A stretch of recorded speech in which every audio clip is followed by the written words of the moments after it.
You're listening to the Unlocking Africa podcast. I was born and raised in Jordan, got my studies from the US and Canada. I got my undergraduate studies in international relations at Tufts University. We mainly provide three lines of services and businesses. Number one is facility management. We also provide construction and engineering services. Compliance and safety are non-negotiables for us there, so we don't really compromise on them. For us, commercial success and sustainability go hand in hand. A project that doesn't create long-term value for the community won't be commercially resilient in the long term. Stay tuned as we bring you inspiring people who are unlocking Africa's economic potential. You're listening to the Unlocking Africa podcast with your host, Tessa Adamu. Welcome to the Unlocking Africa podcast, where we find inspirational people who are doing inspirational things to unlock Africa's economic potential. Today, we have Rashad Sinokrot, CEO of Alliad, formerly GCC Services. Rashad is a global integrated service leader with a 21-year track record of delivering impact-driven infrastructure and operations across Africa and emerging markets. Welcome to the podcast, Rashad. How are you? I'm doing great. Thank you very much for hosting me, Teresa. It's a pleasure being here. Looking forward for the conversation. As always, I like to start from the beginning, so I was hoping you could give us a brief introduction into who Rashad Sinokrot is. Sure. I was born and raised in Jordan, and then I moved and got my studies from the US and Canada. I got my undergraduate studies in international relations at Tufts University, which kind of gave me foundation in global affairs. And then I went and got my MBA from Wharton, which sharpened my lens on strategy and finance. I did a little bit of stint in finance, in banking in the UK, and then relocated to the Middle East, to Kuwait and the UAE, and have been working with Agility and the Alliad group on business development and doing investments all around the world. Fantastic. So it's clear you've had a fascinating career path across continents. So was there a pivotal experience that has shaped your leadership philosophy, which you've implemented into Alliad? I would say the real pivot was when I started doing operations, really working on the ground in emerging markets, seeing firsthand how infrastructure, or if we say the lack of it, impact lives. That really taught me that leadership is more about empathy and accountability, the ability to connect vision to people's everyday's reality. I do also believe in hiring people who are smarter than I am. I don't need to be the smartest person in the room. It's far more powerful to build a diverse team with many talents that challenges each other and grows together. Leadership to me is about creating space for others to thrive and do the best to get the best out of everybody. By using this philosophy, you've steered Alliad from, interestingly, a catering firm into an integrated global service leader. What would you say were the toughest challenges in driving this evolution?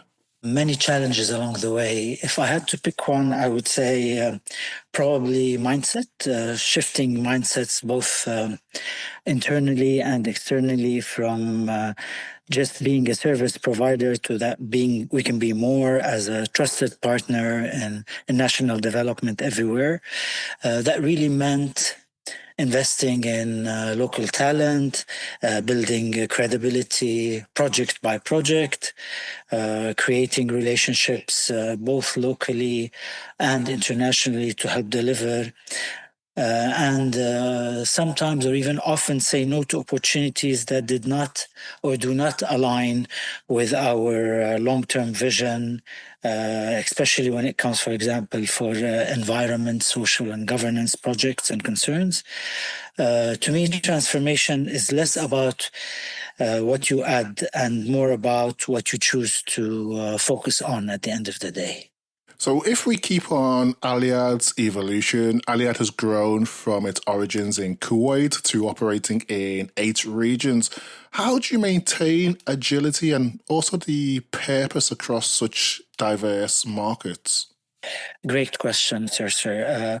We actually quite courageous in this. We really decentralize, but we stay deeply values driven. What this means is that each country or each team in each country is empowered to adapt locally, but the unifying principle is clear. Our values are people first and purpose always. The agility comes from listening, really listening to the clients and the communities where we operate.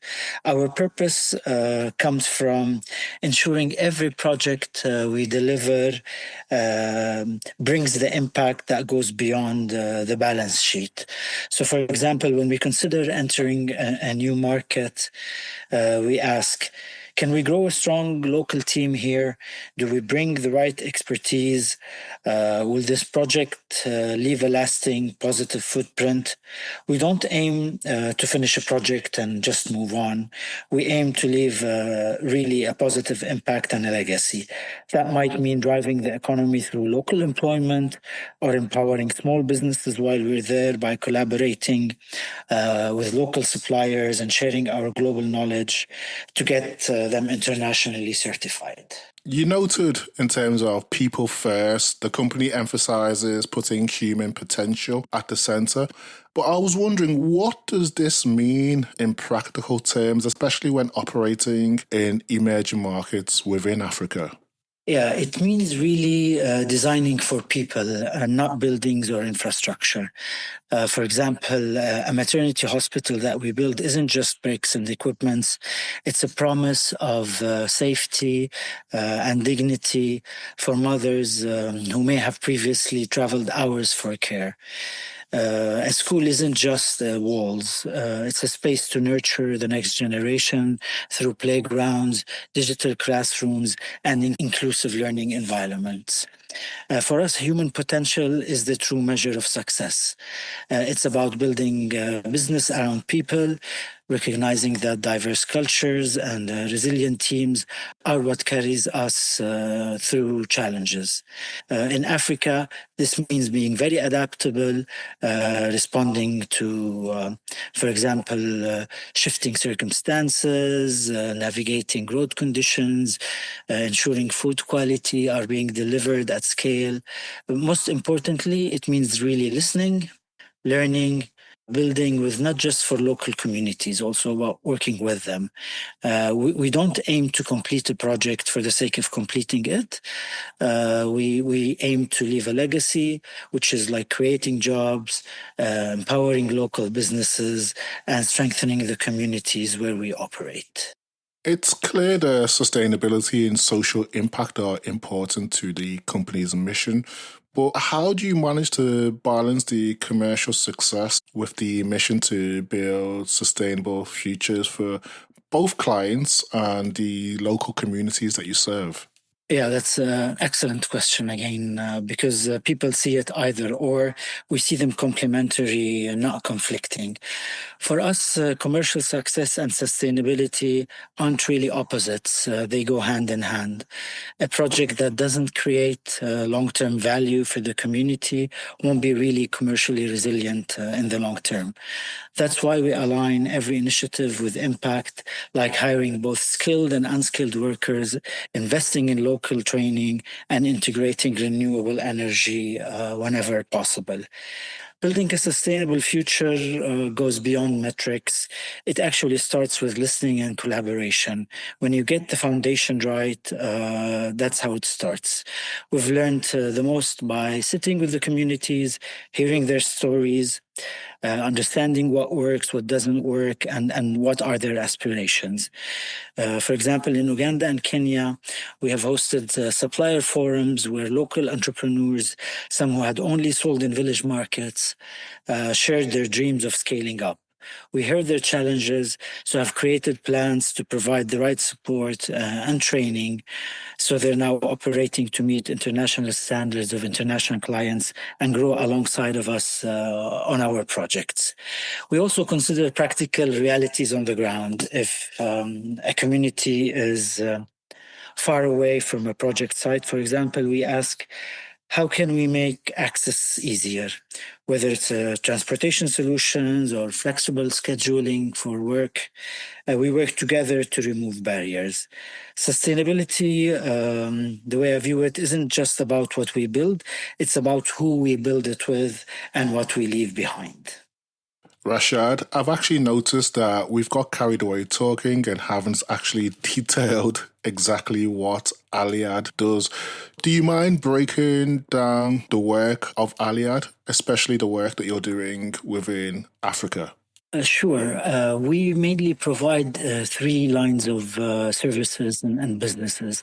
Number one, what we call is facility management. That entails everything from maintenance, catering, services for government and non-government organizations, and energy and minerals and oil companies in remote sites. We operate that for these services, for example, in Uganda. We also provide construction and engineering services, such as building social infrastructures, hospitals, schools, water treatment projects, and we also build logistics parks and industrial parks. And we do that across many places in Africa, Ghana, Ivory Coast, Mozambique. And finally, we provide supply chain solutions end-to-end from procurement, ordering, fulfillment, transportation, shipping, distribution, and we serve large non-government organizations such as the UN, for example, in Congo and Central African Republic. Thank you for sharing that. So leading on from that, Alliad is currently delivering over $300 million worth of projects in Côte d'Ivoire and Uganda. Some of those include maternity hospitals and schools. What would you say excites you most about these initiatives? What excites me the most, to be honest, is the multiplier effect that these projects really bring on. For example, I mentioned social infrastructure and some of the projects that fall under this umbrella are building like maternity hospitals, which means healthier mothers and babies and safer births, which means stronger communities. Other social infrastructure projects that we are involved in are building schools. And schools similarly means more educated children, which means a stronger economy tomorrow as we're creating new leaders. Healthcare should be accessible for everyone, and so is education. So there is a strong importance of accessible, quality, both education and care for women and children. Education and healthcare are not luxuries, they're the foundation of sustainable development. And talking about the multiplier effect, what's especially inspiring is how these projects empower local communities. We're hiring and training both skilled and unskilled workers, creating over 1,000 jobs, for example, on such projects. So you've touched on the multiplier effect and how infrastructure investments, I guess, can serve as a catalyst for growth. I know that many investors see risk in Africa's infrastructure and logistics service or sector. What would you say to those who are hesitant about investing in the continent? The risk is real, but so is the opportunity. The bigger risk, in my view, is really missing out on the fastest growing, youngest continent in the world. With the right local partners, strong governance in place, and the long-term view, Africa offers outsized returns, really both financial and social. I wouldn't miss on that opportunity for sure. Welcome to Verto Corner, brought to you by Verto. Today, we're unpacking the hidden costs in cross-border payments and how small finance teams are fighting back. Here's Saeed Sohaili, Finance Director at Verto, to discuss where margins are lost and how to protect them. Over to you, Saeed. Hi, Teresa. Good to speak to you. I've been here with Verto as a finance director for about 3 years now. And yeah, quite excited to be part of Verto Corner and talk about some of the challenges that CFOs and FDs have when it comes to cross-border payment and FX. A couple of things that comes to mind. Obviously, as a CFO, you always think about how you can best optimize your cost of cross-border payments and FX. But quite often, this is not the only item to think about. From my experience, when you actually want to make a payment, that's probably a bit too late to go and shop around and find a provider. Obviously, you will lose time, it can cause delays, and you will end up spending a lot of time on onboarding and choosing a partner, and by that time, your payment is too late. So I think from my perspective, you want to make sure that you have a reliable partner with you, that you ensure gives you, the best price. But also price is not the only factor that you want to think about. It's also about reliability. It's also about making sure that you have fast settlement and the payment arrives on time. Because when I think about sort of emerging markets and some of the challenges that we have with the banking infrastructure, I'm hearing a lot about sort of payments getting delayed and the invoices are late. And that can easily frustrate your suppliers and affect the relationship that you have with them. So again, you want to make sure that you have a reliable partner that can help you with fast payments and reliable payments to make sure that you're in control at all times and you maintain that relationship. And the final point I wanted to make before going back to you is that from my perspective, the broker model is outdated. There's a lot out there that fintech now offer, apart from effectively a cost-effective cross-border payment and also reliability. I can probably point to the multi-currency accounts that, providers Verto offer that not only gives you a better support when it comes to kind of reconciliation on the accounting side, but also because these are named accounts, named virtual accounts, you get a lot less friction when it comes to the compliance side of things. So I think there are a lot out there that fintech can offer, and that can certainly help with some of the pain points that people like me are facing on a day-to-day. So you touched on delayed payment, but I was wondering if you could go into a bit more detail regarding how delayed settlement affects specifically the volatility that we see in some of these markets. Yeah, so I think the way to think about it is obviously, particularly emerging markets, it can be quite volatile when it comes to the rates, right? And one thing that you want to be in control of as a CFO of the business is make sure you have visibility over the costs of your transaction. And those delays, that kind of fragmented transactions, does not help with that.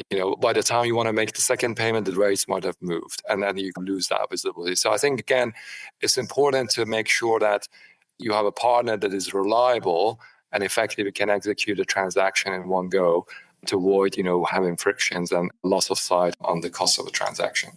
And I guess as a CFO, fortunately or unfortunately, the responsibility lies on you. So if you had one piece of advice for CFOs scaling into multiple currencies, what would it be?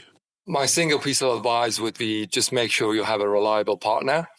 Obviously, you want to have a good understanding of some of the factors that will affect the rates and the pricing in the markets that you have exposure to. And again, your partner can help you navigate with that. I mean, at Verto, we publish a lot of materials, including this podcast, that, can effectively help CFOs and FDs with understanding how the market works and kind of navigating some of the challenges that they face on a day-to-day basis. One last question before we wrap up. As a CFO working in a very innovative environment, are there any trends that you're seeing in how CFOs are managing these financial challenges? Yeah, absolutely. I think there's a trend towards fintech. There are a lot of benefits. Effectively, what fintech industry is doing is trying to solve for some of the challenges that, someone like myself have had for a long period, and, traditional banks have kind of not been able to address those.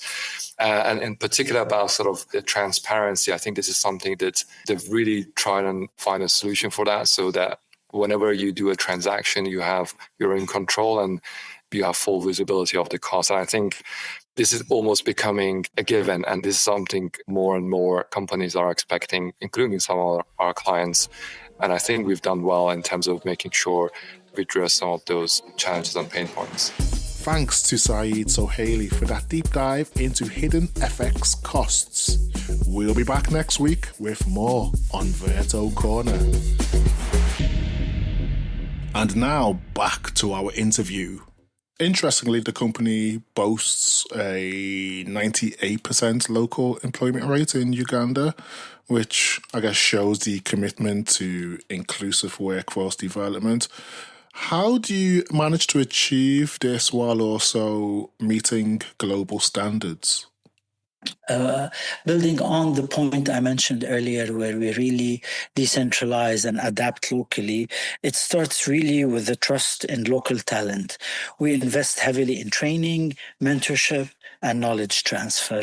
Pairing local teams with global experts ensures we meet international standards while building lasting skills in the community. That's why in Uganda, 90% of our workforce is local and really thriving. Fantastic. So I guess this all feeds through in terms of your mission of sustainability and also a lot of the stuff which we see that are being prioritized, which is good in terms of ESG in emerging markets. So you've made sustainability a core pillar of Alliad's operation. So how do you define realistic sustainability in regions with developing ESG frameworks? Realistic sustainability means to really start where you are, not where Europe or the US is. In Africa, it could mean really using solar energy to power a rural clinic instead of building a large grid. It could be sourcing materials locally to reduce the carbon footprint and boost local economies and communities. It's really about finding practical steps that fit the context, in my opinion. Yes, and I believe to achieve this, you need to make, as you mentioned, practical steps, but also start with small steps. You've said that small, consistent action drives big change. So I was hoping you could share examples of how this approach or philosophy is shaping your sustainability journey in Africa. Sure, I'll be happy to share a couple of examples. One small action, for example, in Ivory Coast was switching to locally sourced sustainable bricks in our construction projects. This first cut costs, it reduced emissions and created jobs for local brick makers. Small decisions like these multiplied across projects create systematic change. Another example in Central African Republic and in Congo, DRC, we've installed solar panels to source energy more than really relying on other modes of power. In Uganda, we're growing up the local farmers so that we procure more locally than import from outside. All of these small actions, going back to the multiplier effect, create a sustainable long-term journey, hopefully going forward. Although you have a local community focus, you also do have global experience and global partnerships, I guess. One of the most noticeable things is Alliad has supported peacekeeper missions in DRC, energy projects in Uganda, and also health projects in Côte d'Ivoire. What lessons stand out from working in such varied environments? I would say adaptability. Africa is a big continent and each context is different. What works, for example, in Kampala may not work in Kinshasa. The lesson is, to me, humility, to always listen first before acting second, and always build partnerships. No single company can really succeed in isolation. I agree. And I guess from the work that you're doing, it's clear that you operate in sometimes complex and very fragile environments. So how do you balance the compliance, safety, and agility in those conditions? Compliance and safety are non-negotiables for us there, so we don't really compromise on them. The agility comes from planning always for uncertainty and having plan B, C, D, because things don't always go according to plan A. We build flexibility into project design, whether that's modular construction or phased financing, so we can pivot without really derailing the impact that these projects are expected to have. In order to achieve success in these projects, it requires strong partnerships. Obviously, Alliad is from the private sector. A lot of your work is supporting public sector in terms of government. So how can private sector players like Alliad complement government's efforts, in delivering essential infrastructure in Africa? Yes, it's the spirit of partnership. The governments set the vision, and Alliad, as a private player, we bring execution, speed, innovation, and capital when needed. Our soul is really, like you said, use the word complement. It's not to replace state efforts. We align with the national priorities and deliver on the ground impact efficiently. During your time operating on the continent, are there any policy changes that you've seen have been beneficial in terms of the work that you're doing? Definitely. It's a whole perception again, and the policies are working towards that. That Africa, it's not just a recipient of aid, but a driver of global growth. Investors are beginning to see infrastructure not as charity, but as opportunity with massive upside. A lot of policies, frameworks that the African governments are adopting and probably taking really bolder steps at require clarity, consistency, and collaboration. So the clear regulations are shared, the more there's a consistent enforcement of these regulations and a collaborative approach between the public and private sector to de-risk projects, I'd say it will unleash more opportunities for investors to deploy private capital in Africa. With these shifts that you're seeing in policies and frameworks, have you seen a change amongst global investors towards recognizing Africa as a desirable destination for sustainable growth or investment? Absolutely. I would say the global investors are definitely seeing Africa as the new frontier. And the best part is the entrepreneurs are really acting as the agents to make this happen. I see the continent transforming over the next decade. The landscape will be defined by scale, inclusion, and innovation. The demand for healthcare, education, energy, and connectivity continue to surge, and that's not a challenge, it's an opportunity. We're seeing the momentum, businesses in Africa investing in health systems, transportation, energy, and water. And at Alliad, we're aligning with this vision. Our strategy focuses on scalable, high-impact projects and power grids, digital backbones, logistical corridors, and social infrastructure, everything that builds a future. Yes, as I've mentioned, it really excites me, the shift from aid to agency with the suppliers, the entrepreneurs, and workers leading the change. We've seen it in Kenya, in Uganda, and Côte d'Ivoire, where, say, hospitals and schools are not just improving lives, they're creating jobs and empowering local businesses. I believe in the coming years, Africa will become the world's most dynamic infrastructure ecosystems designed for communities, powered by partnerships, and built to actually make a difference. Thank you for sharing that. You've kind of given us an idea of where you see in terms of looking ahead, what you envision for Africa's infrastructure landscape. But if we look closer to home, looking to yourself, what leadership lessons would you say you've learned from operating at the intersection of business, community, and sustainability on the continent? I would say leadership is really about resilience and listening. It's normal to face setbacks. It's actually inevitable from every direction. But what really matters is how we respond to those setbacks. And my advice is to stay anchored in purpose. And that's how one will always find the way forward. It's easy always to get focused on profits. They get all the airtime, they're measurable, and they're essential for any business's survival. But purpose is really the quiet force that makes the late night worth it. I see purpose is what really gets my team care beyond the next quarterly target, put in those extra hours. It's what customers feel even when they can't always name it. And in Africa, where every project touches lives in real, tangible ways, purpose isn't a luxury, it's the reason we show up.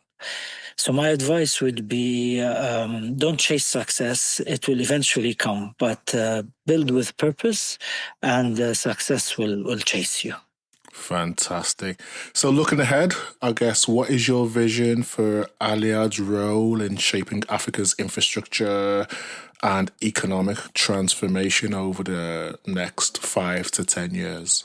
At Alliad, we hope to shape a more connected, resilient, self-sustaining Africa by delivering infrastructure that's not only world-class, but regionally integrated and locally grounded.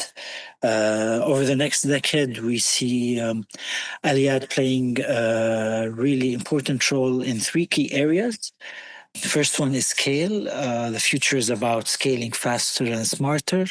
And that could be, for example, in our construction business through modular construction, digital design, rapid deployment models that can meet the continent's rapid growing urban and rural needs. The second theme would be integration.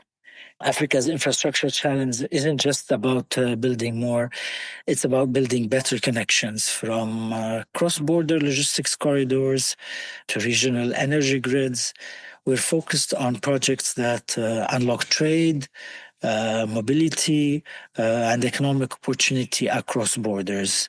We're aligning with the African Union's infrastructure priorities and working closely with governments and direct foreign investors to make this vision real.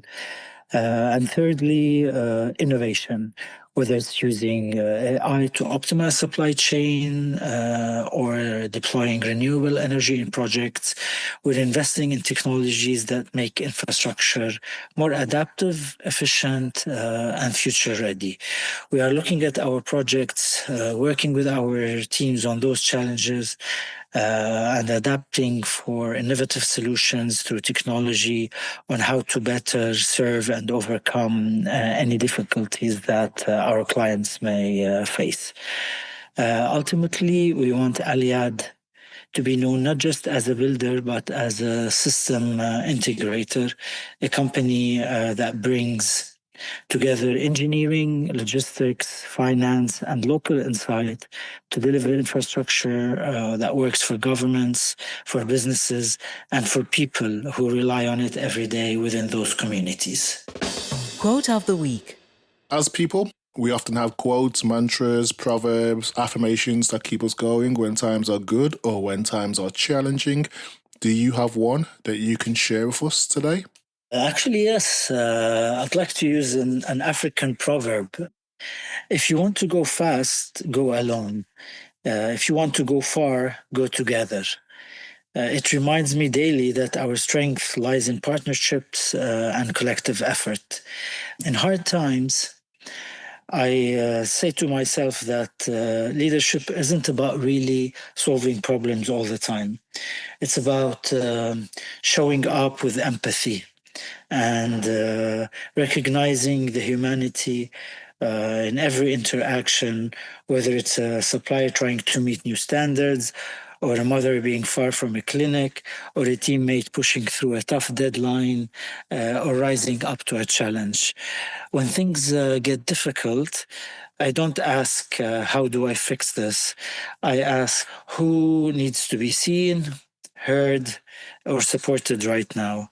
That's what keeps me grounded, and that's what keeps me going. Really just being human and working with empathy. Fantastic. Thank you for sharing that.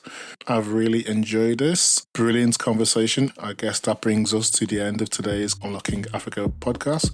Huge thank you, Rashad, for sharing your experience and knowledge and how you're using infrastructure, sustainability, and also inclusive investment to help push the continent forward in your way. Really enjoyed the conversation today. Oh, thank you very much, Dirce. Likewise, I thoroughly enjoyed our conversation. It's an honor to be on your podcast and a pleasure for me to participate. So thank you for giving me the opportunity. Take care. Thanks. Thank you to everyone who has listened and stayed tuned to the podcast. If you've enjoyed this episode, please subscribe, share, or tell a friend about it. You can also rate, review us in Apple Podcasts or wherever you download your podcast.